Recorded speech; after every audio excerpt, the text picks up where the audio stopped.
option. I happen to know Judge Carrington. He's a member of my lodge. He's a retired colonel from the Fusiliers and served in the First Gulf War, so he does have a modicum of sympathy for ex-services personnel. There's a chance of probation. Not quite that simple, I'm afraid. Probation is a non-starter if you don't have a fixed address. What then? Carrington's old school, and he's taken to thinking that the rot in society started when conscription finished. He's long nurtured a belief that the cure for all society's ills is a military-style boot camp training program. You know, teach offenders how to survive off nothing and they'll stop thieving from the rest of us. But I've already been through boot camp once, I said.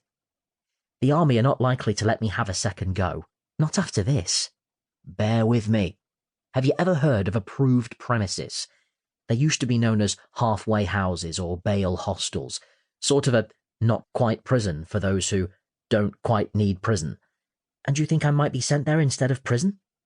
Sort of. He's finally managed to persuade the Department of Justice to allow a pilot boot camp linked to one of these APs, and they need an ex-military type to run the pilot for him. Eric went to take another sip of coffee, but his face crumpled in resistance before the cup arrived at his lips. He shook his head and replaced the cardboard cup on the desk. Basically, he wants somebody with survival skills to take a group of villains off to some god-forsaken spot and teach them to be self-sufficient. He had Wilderness Jack lined up. Do you know Wilderness Jack? He was in your lot. Anyway, he's the chappie who parachutes into random jungles or deserts, then has to walk out.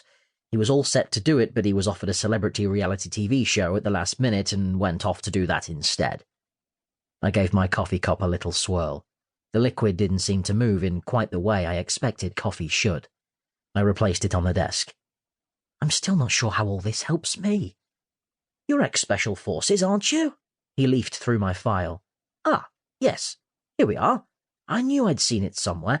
Electronic Warfare Operator assigned to Special Forces units in various locations, 2012 through 2015. Perfect. Oh, I see. I think I might need to explain. Eric placed his pen on the papers with a degree of precision and care I'd not seen since I'd watched Jacko Williams disarm a roadside IED in Helmand. Go on, he said. I was a signaller, assigned to 22 SAS. The key word here is assigned, not actually in the Special Forces, you see? No, not really, but please elucidate. Well, you know when James Bond abseils over the side of the desert stronghold and blows the doors off with an explosive concealed in his Rolex? Yes. And then he kills 5 bad guys with his hat before opening the case which holds the nuclear detonator? I'm familiar with the tropes. And when he looks at the timer on the control panel and talks through his radio ballpoint pen to a geek sat in the back of a van 12 miles away and asks him to crack the password? Yes. Well, that's me. The geek in the van, that is. Not James Bond. I see, but he leafed through my file. Your nickname was Bomber Purdy. Why Bomber? Bomber. It's army humour. I used to destroy Taliban IT systems using a sort of virus bomb. Quite clever, really. It delivers an infinitely rotating 0-day packet. I watched his eyes drift. Never mind. He thought for a moment. Well, doesn't really change anything, I suppose. I mean, to even get close to the SAS, you had to pass some sort of survival training, surely. As long as you can catch a rabbit or two, that's probably all that's going to be needed. Well, not exactly.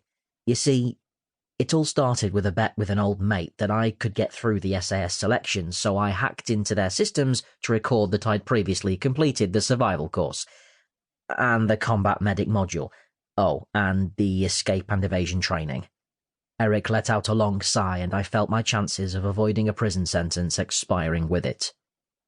Why on earth would you do that? I mean, you're fit, so surely survival training wouldn't have been that bad. It is for a vegetarian. I don't eat meat, so catching a rattlesnake with a spoon and turning it into a souffle was never something which really appealed. How on earth does a vegetarian survive in the military?